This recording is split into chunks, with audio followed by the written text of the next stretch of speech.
사무엘상 2장 1절부터 11절까지 말씀입니다.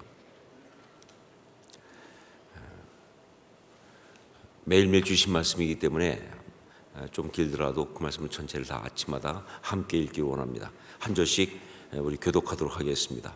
제가 먼저 1절 말씀 먼저 봉독합니다.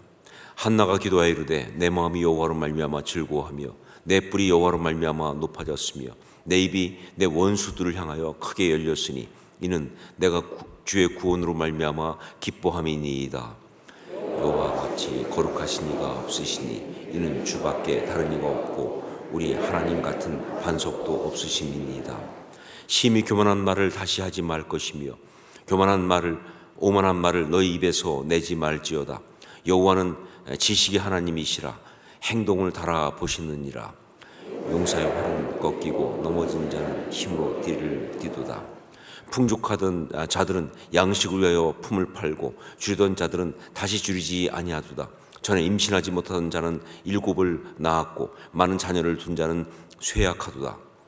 여호와는 죽이기도 하시고 살리기도 하시며 스올에 내리기도 하시고 거기에서 올리기도 하시는도다.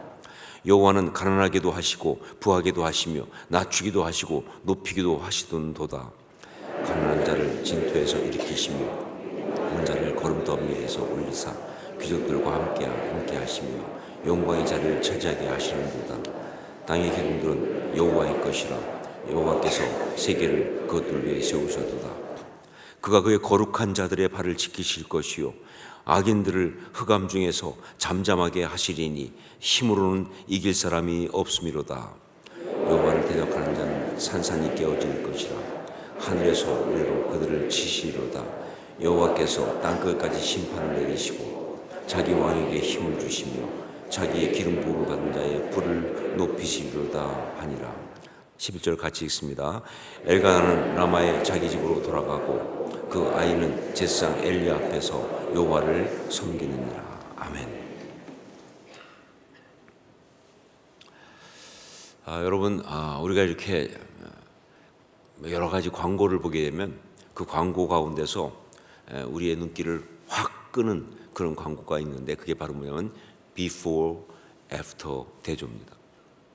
아마 다 여러분 한 번 이상은 다 보셨을 거예요. before, after. 전에는 이랬는데 이 약 먹고 이걸 쓰고 이렇게 됐다. before, after 대조. 어떤 제품이나 어떤 물건의 효능을 설명하면서 그냥 다른 거 길게 말할 거 없다. 딱 이 한 장면 before와 after를 대조하는 사진 하나면 됐다라고 하는 광고 기법이에요. 대부분의 경우 이게 그 진짜 확실한 변화가 아니고 사진 조작이 맞습니다. 여러분 절대 before, after에 속으시면 안 돼요. 진짜 그렇게 안 된다고요. 사진 조작하는 경우가 많아요. 아니면 어떤 한 순간이에요. 그러니까 그냥 계속 그렇게 변한 게 아니라 그냥 잠깐 변한 걸 가지고 그렇게 과장한 그런 것이기 때문에 사실 그 광고는 대부분 좀 문제가 있습니다. 저는 그래서 before, after 나오는 광고들은 일단 좀 문제가 있다고 봐요. 그런데 하지만 이 before, after의 대조는요 광고 효과로는 확실한 광고예요. 그러니까 뭐 네 눈으로 보고 확인하라는 거예요. 아주 가장 강력하게 가장 확실하게 강조하는 그런 것인 것은 분명합니다. 오늘 왜 갑자기 아침에 before, after를 얘기하고 있느냐? 오늘 말씀이 바로 기도에 대한 before, after 이야기이기 때문에 그래요. 기도에 대한 before, after 대조다. 기도하기 이전과 기도한 이후를 너무나 확실하게 대조적으로 보여주고 있습니다. 절대 조작 아닙니다. 절대 과장 광고 아닙니다. 실제 영적으로 그대로 체험한 한나의 이야기를 가지고 그대로 보여주고 있는 거예요. 자, 먼저 before를 보도록 하겠습니다. 사무엘상 1장 7절 그리고 10절 말씀을 함께 읽겠습니다. 먼저 7절 같이 읽습니다. 매년 한나가 여호와의 집에 올라갈 때마다 남편이 그같이 하매 분인나가 그를 격분시키므로 그가 울고 먹지 아니하니. 10절을 읽습니다. 한나가 마음이 괴로워서 여호와께 기도하고 통곡하여 이것이 before예요. 이랬던 한나가, 이렇게 기도했던 한나가, 이렇게 기도 들어갔던 한나가 이제 오늘 말씀엔 이렇게 기도하고 있습니다. 애프터입니다. 1절 말씀, 2장 1절 말씀 함께 읽습니다. 한나가 기도하여 이르되 내 마음이 여호와로 말미암아 즐거워하며 내 뿔이 여호와로 말미암아 높아졌으며 내 입이 내 원수를 향하여 크게 열렸으니 이는 내가 주의 구원으로 말미암아 기뻐함이니이다. 여러분, 우리에게 있는 기도가 바로 이런 것입니다. 우리가 기도한다는 것이 바로 이런 겁니다. 그러니까 여러분, 우리가 기도할 수 있다는 것은요, 이런 특권이에요. 이런 역사예요. 그 before와 after 통해서 아주 확실하게 강조하는 거예요. 기도가 어떤 것인지, 기도한다는 것이 무엇인지, 기도하면 어떻게 되는지. 이게 바로 기도라는 거예요. 자, 그런데 오늘 말씀은 기도의 after, 기도했더니 이 기도였습니다라고 하는 그런 모습이기도 하면서 동시에 또 기도잖아요. 기도의 결말이기도 하다. 즉 어떤 모습으로 기도했든지 여하튼 간에 그 기도의 결말은 이렇게 나고 있다는 거예요. 기도의 결말은 딱 이 한 가지예요. 기도의 결말이 이거 말고 다른 식으로 날 수가 없다는 거예요. 이게 진짜 기도의 결말이라고 하는 거예요.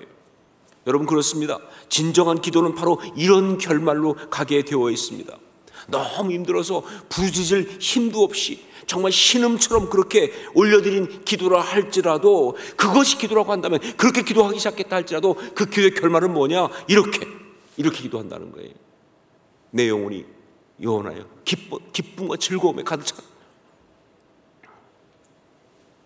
여러분, 그렇기 때문에 우리는요, 기도하면서 우리가 기도했다고 그러면 반드시 이 결말까지 가야 돼요.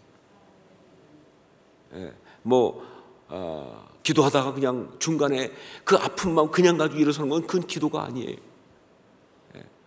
아무리 힘들어도 중간에 아무리 답답하고 그래도요, 그래요. 기도하다 보면 답답할 수 있어요. 힘들 수 있어요. 막막할 수 있어요. 그러나 이 결말까지 갈 것을 믿음으로 보고 계속 기도해야 하는 것이, 그게 기도다, 그 말입니다.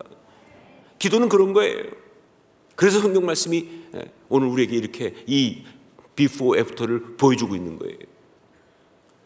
너도 한나처럼 이렇게 기도하게 될 것이라고 확인해 주시기 위하여. 지금 내가 기도하고 있느냐? 너의 기도의 결말이 이렇게 될 거라고 확인해 주시려고, 너도 한나처럼 이렇게 기도할 것이라는 것을 확인해 주시려고. 그러니까 결코 포기하지 말고 끝까지 기도하라고 격려하기 위하여. 여러분, 어떤 제목으로 기도하는지 모르겠지만 이 기도의 결말까지 갈 수 있도록 포기하지 않고 끝까지 갈 수 있기를 주의 이름으로 축원합니다. 격려해드리기 위해서. 그래서 이 한나의 이야기를 지금 해주고 있는 거예요. 자, 그런데 오늘 말씀, 이 한나의 기도의 결말, 이건 기도이면서 동시에 경배와 찬양입니다.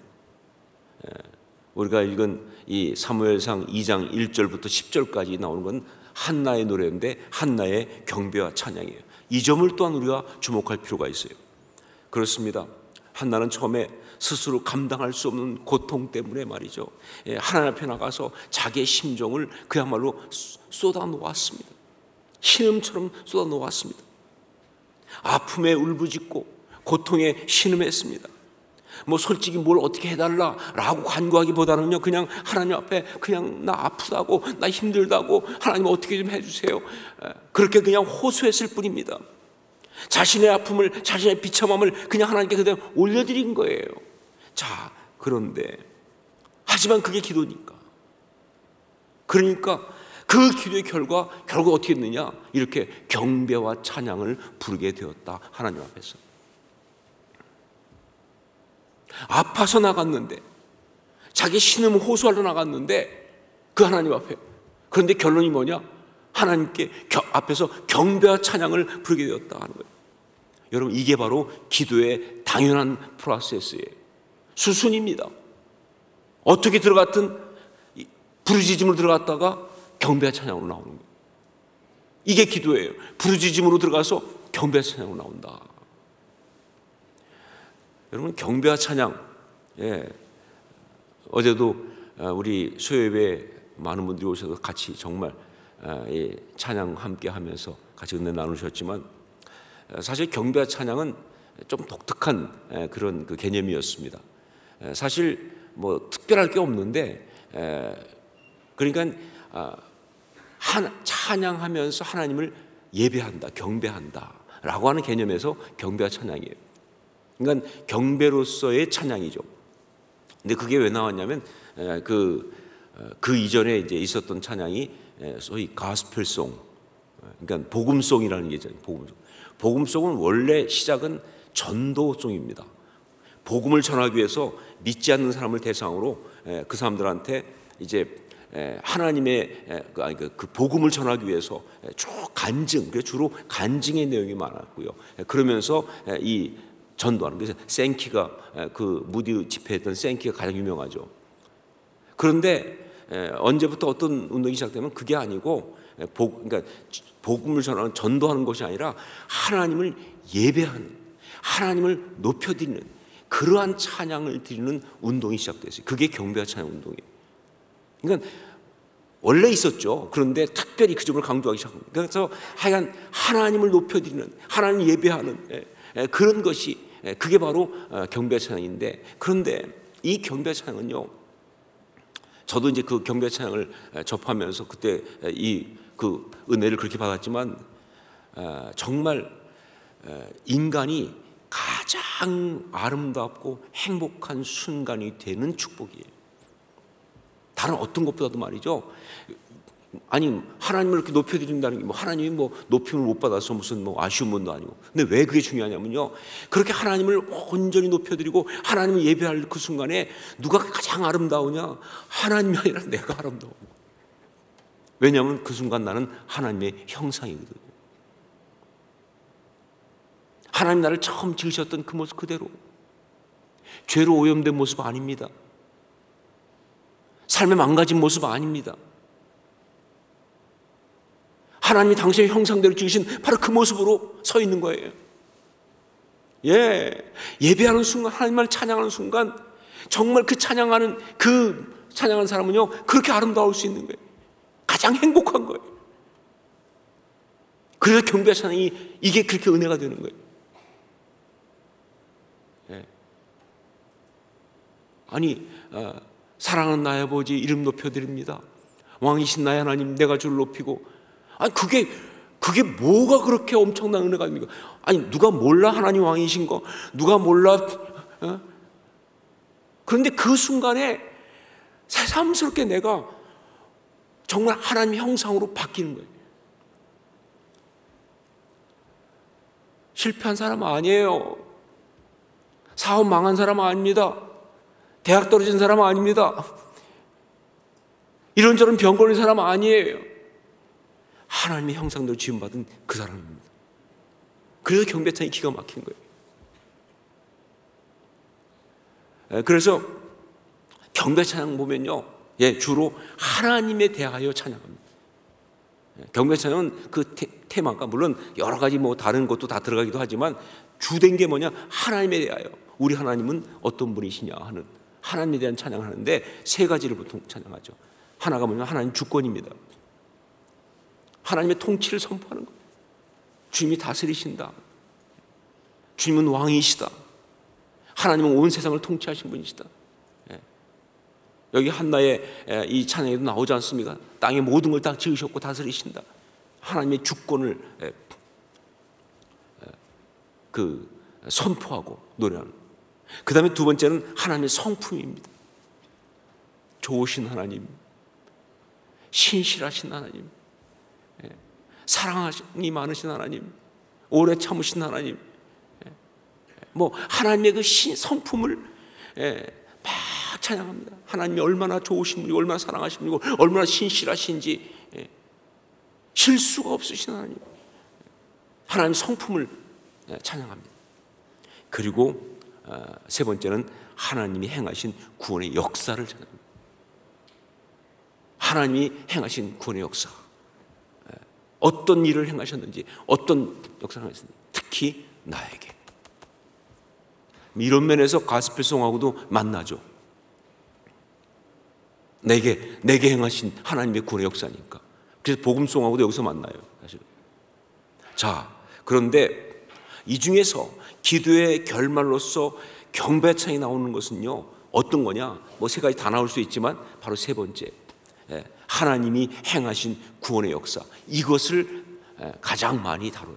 기도의 결말로서의 경배찬양은요, 바로 하나님이 내게 행하신 구원의 역사. 하나님의 주권을 선포하는 경우도 있고요, 하나님의 성품을 찬양하는 경우도 물론 있지만, 그러나 주된 것은 뭐냐? 우리 하나님이 행하신 그 구원의 역사, 그 은혜를 노래하고 선포하고 고백하고 한 바로 그것이 기도의 결말로서의 경배와 찬양의 주된 내용이에요. 그런데 여기 특별히 한나의 기도, 즉 한나의 기도의 결말로서의 경배와 찬양에서는요, 그 중에 특별히 어떤 부분을 얘기하고 있느냐? 그것이 바로 하나님께서 나의 뿔을 높이셨다. 즉 이번 우리 특세 주제 그대로 뭐예요? 나의 뿔을 높이시는 주님이라고 하는 그것을 주로 말하고 있어요. 하나님이 나한테 어떤 일을 행하셨느냐? 예, 나의 뿔을 높이셨습니다. 나의 하나님은 어떤 분이시냐? 나의 뿔을 높이시는 주님이십니다. 그 얘기를 주로 하고 있어요. 자, 왜 이렇게 말하고 있느냐? 그렇죠. 우리가 첫날 나누었던 것처럼 고통과 고난, 그건 뭡니까? 두 가지 특성이 있다고 말씀드렸죠. 벗어날 수 없다는 것과 우리를 비참하게 한다는 것. 특별히 그것은 우리를 비참하게 해요. 그런데 그래서 비참하고 너무 힘들어서 하나님 앞에 나갔더니, 예, 하나님 정확하게 응답하시잖아요. 나의 뿔을 높이셨다. 이 뿔을 높인다는 건 뭐예요? 존엄성을 회복시키신다는 거예요. 엄마가 뿔 났다, 그 뿔이 아니에요. 열받았다, 화났다, 그게 아니에요. 성경에서 이 뿔이라는 것은 그런 거예요. 영광이에요. 케렌. 여러분, 이 케렌이라는 게 뿔이라는 단어가 그게 이 영광, 막 광채, 막, 그러니까 그런 거 아니에요. 그래서 나온 유명한 해프닝이 그거 아닙니까? 모세가 하나님 만나고 내려왔을 때 하나님께서 역시 뭐예요? 그를 존귀하게 하셔가지고 얼굴에 광채가 났잖아요. 그래가지고 광채가 나서 그래서 뭐예요? 수건으로 덮어야 될 정도로 그렇게 됐잖아요. 그죠? 여러분도 아마 오늘 새벽기도 끝나고 나면 수건으로 덮어야 될지 몰라요. 아니, 제가 뭐 농담하는 게 아니라 진짜 그럴 수 있어요. 광채가 나거든요. 그런데 역사의 우승 해프닝이 뭐예요? 벌게이트인가 불가타라고 제롬이 번역하면서 라틴어에서 그 헬라어에서 라틴어로 이제 성경을 번역해서 구약을 그때 번역하면서 그 케렌을 잘못 번역해가지고 뿔로 번역했잖아요. 그래서 그것 때문에 미켈란젤로가 모세상을 조각하면서 여기다 뿔을 하나 달았어요. 역사의 가장 웃기는 해프닝 중에, 성경 공부를 좀 안 해가지고 그랬어요. 뿔을 난 게 아니라 뭐예요? 광채가 난 건데. 케렛, 나의 뿔을 높이셨다 뭐예요? 내 얼굴이 빛이 나게 하신다는 거예요. 나의 존엄성을 높여주시는 거예요. 그렇게 비참했는데 하나님이 뭐예요? 기도하는 가운데 내게 은혜를 베푸셔가지고 나를 구원하셔서 나로 하여금 이렇게 당당하고 자신감 있게 말이죠. 나의 자존심을 회복시켜 주시고 자존감을 살려주시고 존엄성을 회복시켜 주시고 영화롭게 하셨다. 이것이 바로 우리 하나님의 구원의 역사다. 여러분, 그렇습니다. 우리 하나님의 구원의 역사의 핵심은 바로 우리의 자존감을 높이시는 것, 우리의 수치를 벗겨주시고 우리 비참한 마음을 회복시켜 주셔서 그래서 우리를 정말 그렇게 아름답게 하는 것, 이게 핵심이에요. 이게 뭐 예수 믿고 뭐 은혜 받아서 뭐 여러 가지 회복하죠. 뭐 건강도 회복하고 물질도 회복하고 뭐 다 하지만 아니요. 그것보다 가장 중요한 거, 물론 영생을 얻는 것 가장 그것이 핵심이지만 구원받는 것이지만 이 땅에서의 정말 우리 가운데 있는 가장 큰 구원의 이야기 뭐냐? 우리의 존엄성을 회복시켜 주는 거예요. 가치를 회복시켜 주신 거예요. 자, 여기 한나의 경우를 보십시오. 자녀가 없다는 것 때문에 고통하고 힘들어하는 그에게 하나님께서 아들을 주셨습니다. 근데 여러분, 이게 한나에게 베푸신 구원의 이야기의 전체가 다 아니에요. 자녀가 없어서 힘든데 하나님이 아들을 주셨어. 사실 조금 더 들어가 보면요, 정확히 말하면요, 자녀가 없다는 것 때문에 수치당하고 비참했던 그녀에게 아들을 주심으로 수치를 벗겨주시고 존엄성을 회복시켜 주신 이야기예요. 좀 더 들어가면요, 그게 아니에요. 아들을 주심으로 뭐 존엄성을 회복시켜 준 것이 아니라 하나님이 그녀를 생각하셨으므로, 하나님이 그의 고통을 들으셨으므로, 하나님이 그를 만지셨으므로, 하나님이 그의 하나님이 되심으로 그 모든 수치를 다 벗기십니다.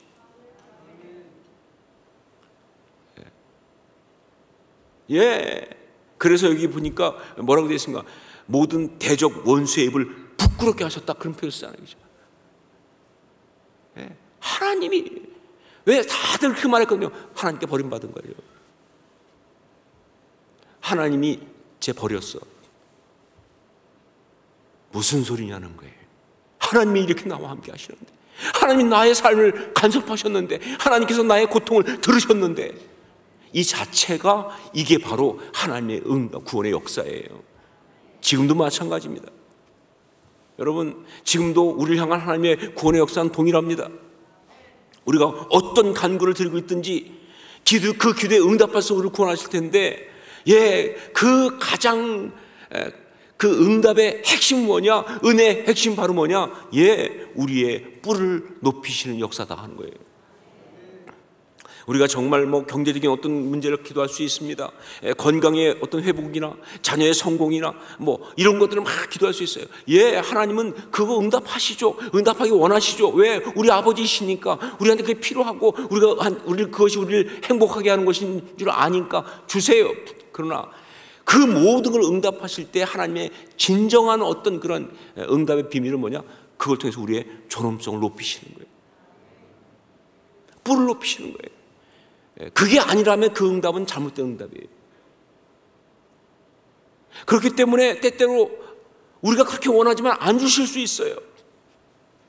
우리가 그렇게 간구했지만, 예, 하나님 거절하실 수 있어요. 우리는 정말 이게 필요하다고 그러는데 하나님은 그걸 안 주시고 오히려 또 그 모든 것을 우리를 갖다가 이제 실패하게 할 수도 있다, 그 말입니다. 그러나 여러분 아세요? 주시지 않는다 할지라도요, 하나님은 그걸 통해서 오히려 우리의 존엄성을, 뿔을 높이신다는 거예요. 이건 신앙의 또 다른 차원이에요. 아니, 어쩌면 왜 안 주시냐면요, 그걸 주시는 것이 우리의 존엄성을 높이는 것이 아니기 때문에 안 주실 수도 있는 거예요. 여하튼 이 응답은 확실합니다. 어떤 내용으로 기도했든지 간에 기도하면 그 응답은 반드시 오고, 반드시 오는 그 응답은 바로 뭐냐? 우리의 뿔을 높이시는 역사일 줄 믿습니다. 이게 중요한 거예요. 그러니까 어떤 분들은 질병의 자리에서 그렇게 기도했는데 고침받지 못했지만 어느 순간 하나님의 그 은혜를 맛보면서 내 은혜가 내게 족하다 하면서 하나님의 그 주신 은혜 때문에 정말 그 병을 고침받은 것보다 훨씬 더 행복하게, 아름답게 그렇게 설 수도 있는 거예요. 그게 신앙의 이야기예요. 뿔을 높이신다, 이게 응답의 결론이에요. 자, 그럼 구체적으로 어떻게 하심으로 우리의 뿔을 높이시는가? 이걸 알려면 한나가 내 뿔이 여호와로 말미암아 높아졌으며 라고 노래한 이유를 먼저 알아야 합니다. 무슨 이유로 하나님은 이렇게 내 뿔이 여호와로 말미암아 높아졌다고 지금 노래하고 있는가? 자, 우선 생각할 수 있는 것이 아들이 없는데 아들을 주셨기 때문에 그래서 이렇게 한 것이다 라고 할 수 있는데 맞죠. 하지만 여기엔 더 큰 이유가 있는 거예요. 아까 말씀드린 것처럼. 자, 그것이 무엇인가? 예, 그것이 바로 한나의 노래 가운데 정말 잘 드러나 있습니다. 우리 4절로 5절 말씀을 함께 읽겠습니다. 4절 5절 같이 읽습니다. 용사의 활은 꺾이고 넘어진 자는 힘으로 띠를 띠도다. 풍족하던 자들은 양식을 외어 품을 팔고 줄이던 자들은 다시 줄이지 아니하도다. 전에 임신하지 못하던 자는 7을 낳았고 많은 자녀를 둔 자는 쇠약하도다. 이것이 그 유명한 마리아 노래 신학, 매그니피켓 모티프라고 하는 겁니다. 정확하게 모티프란 말로 한다면 번역하면 마리아 노래 주제죠, 주제. 모티프. 이게 뭐냐면요, 누가복음 1장 46절로 55절에 나오는 마리아의 송가가 있어요. 이게 매그니피켓이라고 하는 말을 쓰네. 마리아 송가인데 그 마리아 송가와 한나의 노래가 똑같아요. 같은 주제입니다. 그래서 신학적으로는 둘이 연관되어 있다고 보죠. 근데 거기 다루고 있는 내용이 뭐냐? 하나님께서는 낮은 자를 들어서 쓰시고 높이신다. 그리고 스스로 교만한 자들은 낮추신다. 이게 하나님이시라는 거예요. 다 그 한마디. 하나님은 낮은 자를 들어서 쓰시고 높이시고, 그러나 스스로 교만한 자는 낮추신다.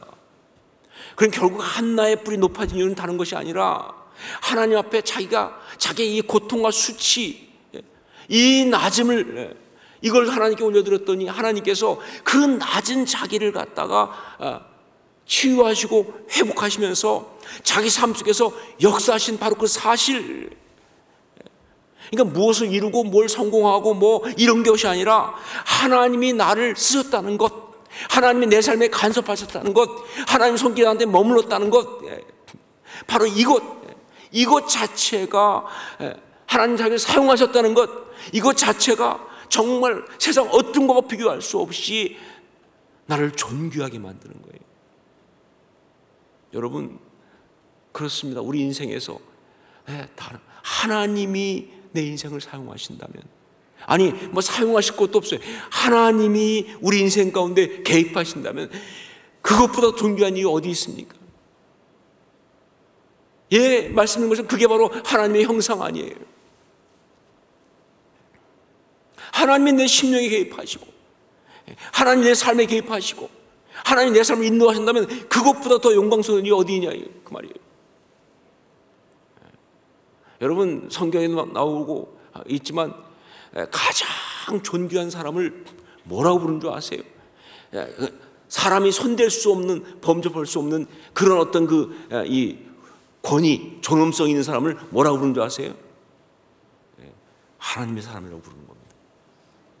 하나님, 이유가 없어요. 그냥 하나님의 사람이에요. 여러분, 우리가 기도하는 순간, 우리 하나님이 우리 이 기도에 응답하시는 순간 우리가 다 하나님의 사람이 된 줄로 믿습니다. 하나님의 사람인 거예요. 왜? 그 인생 스토리는 누가 쓰셨으니까? 하나님이 쓰셨으니까. 그 삶 가운데 누가 역사하셨으니까? 하나님이 역사하셨으니까. 어떤 권력을 얻었고 물질을 얻었고, 아니요, 그게 중요한 게 하나님이 그 삶의 이야기의 스토리의 주인공이 되셨잖아요. 모티프라니까 여기에요. 그렇게 되니까 그것처럼 존경할 수가 없어요. 저는 정말 이 땅에 진짜 아름다운 사람들 많이 보는데 그들의 다 공통점 바로 뭐냐? 세상에 알아주는 인기가 있는 어떤 권력이 있는, 아니요, 그렇지 않아요. 그 삶에 하나님이 함께 하셔서 끌고 나간 거예요. 그중에 어떤 사람들은 사람들은 아무도 기억 못하는 사람이 있을지 모르겠지만 제가 볼 때는 세상 어떤 우인 열전에 나오는 사람보다도 아름다운 사람이 하나님이 함께 하셨습니다. 저 시골에서 아무도 봐주지 않는 속에서 그냥 하나님이 세우신 자리니까 그 힘든 자리에 목회하다가 나중에 병을 얻어서, 그래서 결국은 그 목회 현장에서 돌아가신 정말 이름 없는 목사님들 제가 여러 분 알고 계세요. 전 그분들의 그 존엄성을 손댈 수가 없어요. 삶의 자리에서 평생 그냥 계속 기도하면서, 사실 경제적으로 넉넉한 적도 없어요. 근데 기도하면서 응답받으면서 또 주신 물질 가지고 하나님 섬기면서 그러면서 살아갔던, 한 교회를 섬기고 살았던 수없이 많은 성도들, 그 존귀함을 누가 손대겠냐, 그 말이에요. 이게 진짜 존엄성이죠. 한나의 경배찬, 주님께서 내 뿔을 높이셨다고 말한 그 이유는 바로 그겁니다. 여러분, 우리의 기도의 마무리는 경배와 찬양입니다. 그리고 그 경배와 찬양의 내용은 내 뿔을 높이시는 주님이십니다. 그렇습니다. 우리 하나님은 반드시 우리 뿔을 높이십니다. 우리 존엄성을 회복시키십니다. 수치를 다 벗겨주시고 반드시 우리는 존귀하게 아름답게 그렇게 변할 줄로 믿습니다. 이게 하나님의 약속이에요. 어떻게 그렇게 되느냐? 예, 하나님이 우리 하나님이 되셨어요. 하나님이 우리 아버지가 되시니까. 여러분, 기도할 때마다 그렇게 기도하지 않으세요? 하나님 아버지라고. 그럼 끝난 거죠. 뭐 내가 하나님 자녀인데. 나의 아픔 때문에 하나님의 손길이 나를 붙들어 주시니까. 이런 역사가 2023년 반드시 날마다 일어나기를 주의 이름으로 축원합니다. 이제 같이 한번 기도하겠습니다.